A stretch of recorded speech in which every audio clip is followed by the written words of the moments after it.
Tonight on Card Composers. On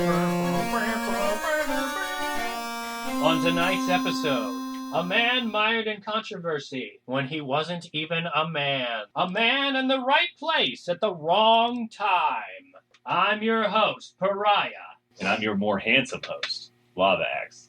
Go fuck yourself, Axe. This is Card Captors. Oh, fuck. This is Card Composers.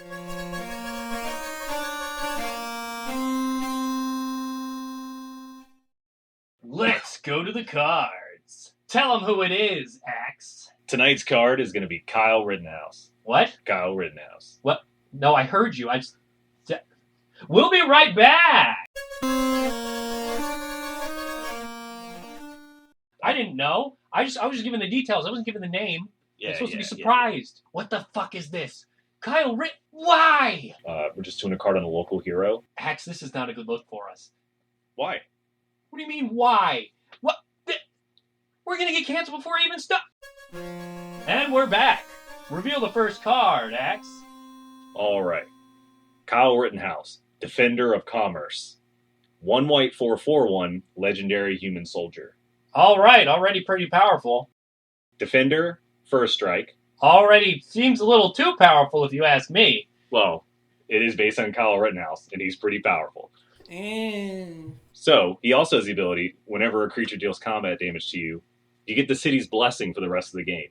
I don't know. I feel like half the city hated this man. That's not what the court said. The other ability he has is this creature can attack as if he didn't have Defender as long as you have the city's blessing. All right, now this is just flat out ridiculous.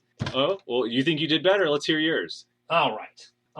Let me show you how a real card composer does it. Kyle Rittenhouse, Imperfect Defense. Triple white for a 0/1.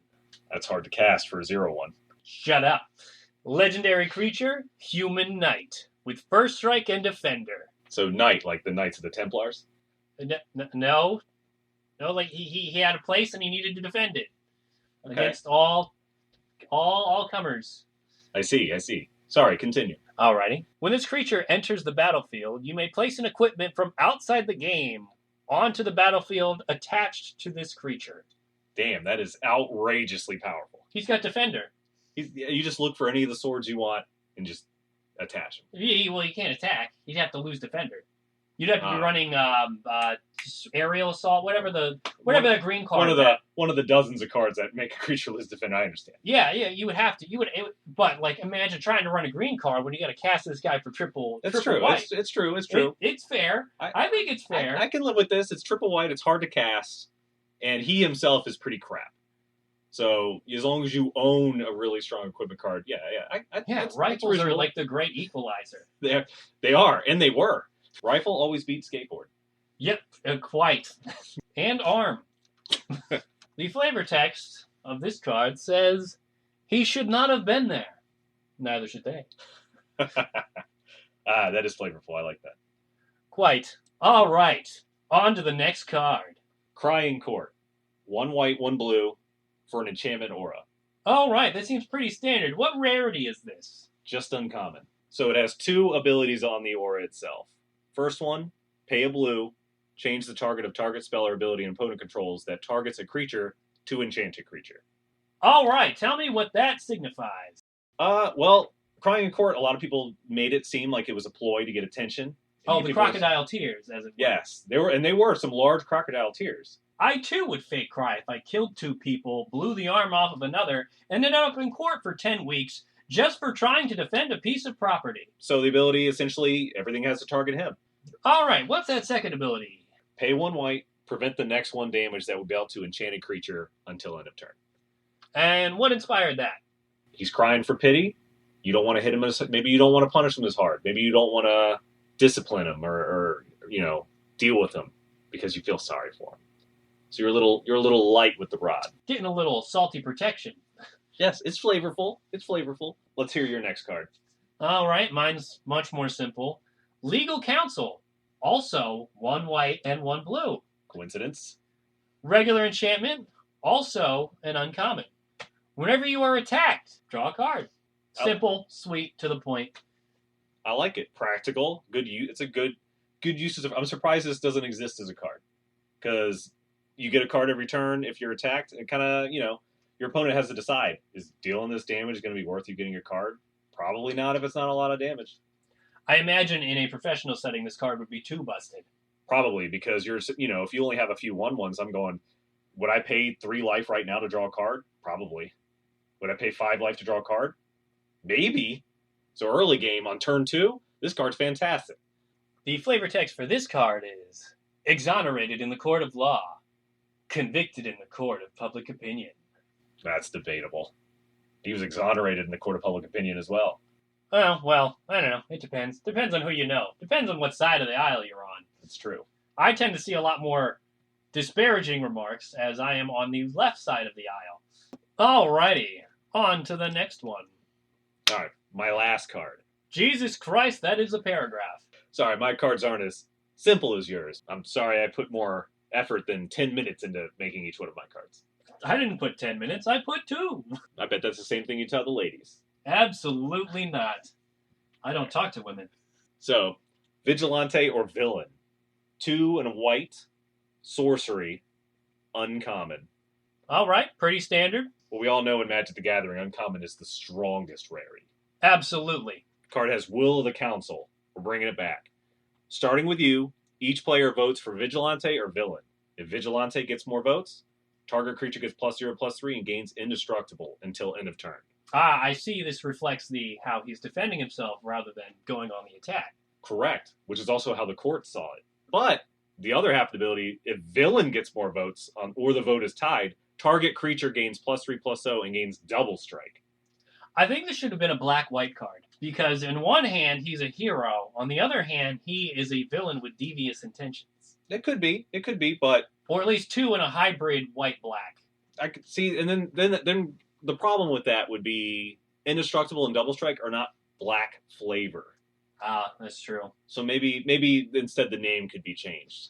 I don't know. It felt flavorful for him because he's villainized by half, and he's looked as like a hero to some circles as well. But I would say hero or villain, because vigilante implies that he went out there to crack some heads as well.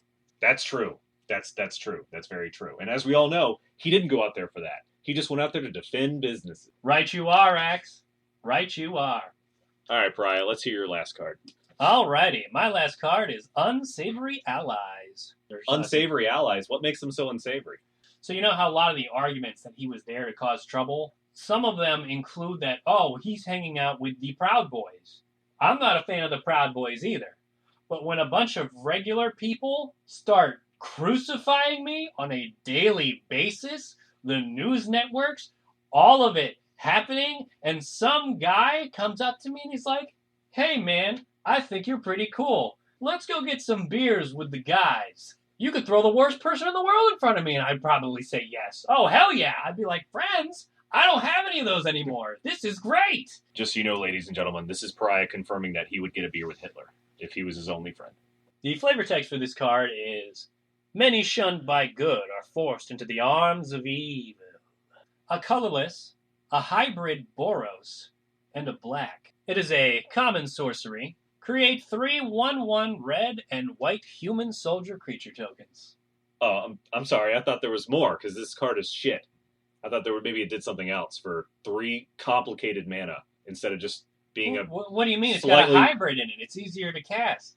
Oh, yeah, you're right. A hybrid in another color. So you have to have a 2-color deck. You just need 2 colors. Raise the Alarm costs 1 color, is an instant, and gives me 2 tokens. For 1 more mana, that's harder because it has to be a different color. It's now sorcery, and I still get 1 more creature. This card is unplayable. Well, you get humans, though. Humans are oh, shit. Raise the Alarm also does humans. Human soldiers. Oh. But these creatures are red and white. So if you have something that boosts red and white creatures, like, I don't know, the overlord of the red and white creatures. That classic card we all know and love. But on that, I could play the devil's advocate and go, if I have protection from red or white, I don't need protection from red and white. I just don't see why these creature tokens don't have, like, menace. Obviously, there's something you're going... Oh, shit, there's they something should you're have going, menace. When you chose Unsavory Allies, you're going for some despicable characters. Menace, Intimidate, something going on here. I could do 2 2-1s with menace. I think all three. I Or think 3 1/1s with menace. I think Actually, they could kinda all works. have. I think they could all have menace. They're hard. They're little 1/1s that are annoying as shit, but they're little flies. They're easy. They're just kind of hard to block. But when you block them, you kill them. There's not That's much to them. true. But otherwise, I would absolutely. Yeah, gonna- I should have given these guys. I'm gonna give menace. this card a big wet fart. Unplayable. So, that's the last card. Which card's best in show, do you think? I'm gonna have to go with Kyle Rittenhouse, Defender of Commerce. I really like the City's Blessing effect. I think it's flavorful and balances the card nicely because even though he is real power hungry for his cost, he can't really do anything until you get attacked. So your opponent gets to determine when you get to use him. I cannot believe the vanity to think that your Kyle Rittenhouse card was better than my Kyle Rittenhouse card. Kyle Rittenhouse, Imperfect Defender. You even copied my First Strike Defender ability. I think you mean to say... Anyway, that's our show. Who do you think had the best card? Because it's not up to us, it's up to you. Complaints? Comments? Send us a letter at P.O. Box below this video. Hey, Pariah, why don't you give him a sneak peek for next week's card? I don't know if I should. The truth could be rather inconvenient.